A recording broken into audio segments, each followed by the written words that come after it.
Hey, how's it going, guys? Mr. Boss for the win here, and in today's Fallout 4 video, I'm going to be showing you guys a method how you can get some pretty useful unlimited building supplies like steel, fiber optics, and crystals, as well as a pretty cool method for some unlimited bottle caps if you are patient enough to actually go through the process. All right, so you're going to need to look for the town Jamaica Plains. It's located extremely far down south, so if you're just starting the game, this is something you might want to bookmark and come back for later, because I know the enemies get progressively difficult as you travel down south. And in Jamaica Plains, you're going to need to look for the mayor's office. It shouldn't be hard to miss. It's in the middle of the town. It's got kind of a decrepit copper statue out in front of it.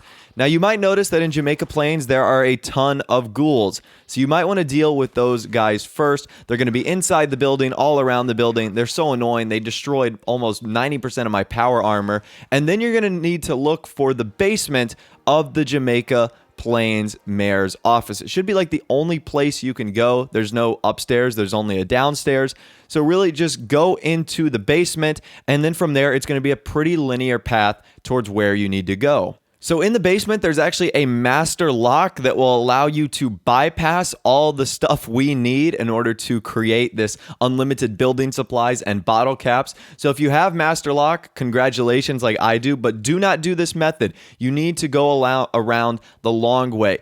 And the long way will eventually lead you to a hallway where you will see 49 laser trip mines. That's right, 49 laser trip mines. So if you don't have master lock, you would eventually have to get through this giant maze. Now, what we're going to be doing is collecting all 49 of these tripwires, and then we're just going to be repeating ourselves over and over again. And I'll show you how that process works. So I should also recommend that you quick save before you start, and when you disable like every 7 or 8, I would also quick save as well. There were many moments throughout this where I accidentally hit one of them, or I accidentally sent my robot Curry to go through the other side, which of course set off the alarms, and thus machine guns started shooting at me. So quick saving is most definitely going to be your friend, and you can see when we collect each one of these tripwires, we get a fiber optics, a crystal, and a steel, which are some pretty useful building materials. Steel is something you use in pretty much almost anything, whether you're putting up walls or building structures or decorations. Steel is literally used in almost every building material in the game. And fiber optics and crystals are pretty valuable. So even though you won't use them as often, these are ones that you can actually end up selling. We'll talk about that a little bit later. All right, so let's fast forward a little bit. You've made it to the other side. Congratulations. It took me about 3 attempts to finally get to the other side without blowing myself up. You'll notice there's a giant red button on the door. And if you push that red button, all of the laser trip mines will reactivate themselves again, allowing you the opportunity to disarm them. You can do this process over and over and over and over and over and over again.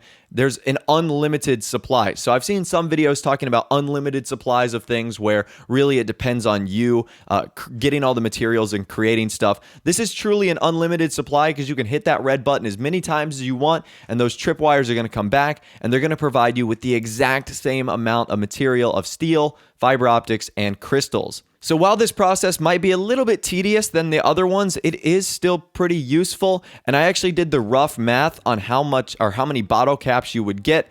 So steel only sells for 1 bottle cap. So if you collected 49 on one go through, you would get 49 bottle caps. Fiber optics sell for 6 bottle caps. So if you sell 49 of them, you'll get 294 bottle caps. And finally, crystals sell for 4 bottle caps. So if you collected 49 of them, you would earn 196 bottle caps, giving us a total of 539. So just on one run through, of disabling those tripwires, which ultimately took me maybe about 2 or 3 minutes, and you'll get better at it as you keep going. That's 539 bottle caps right there.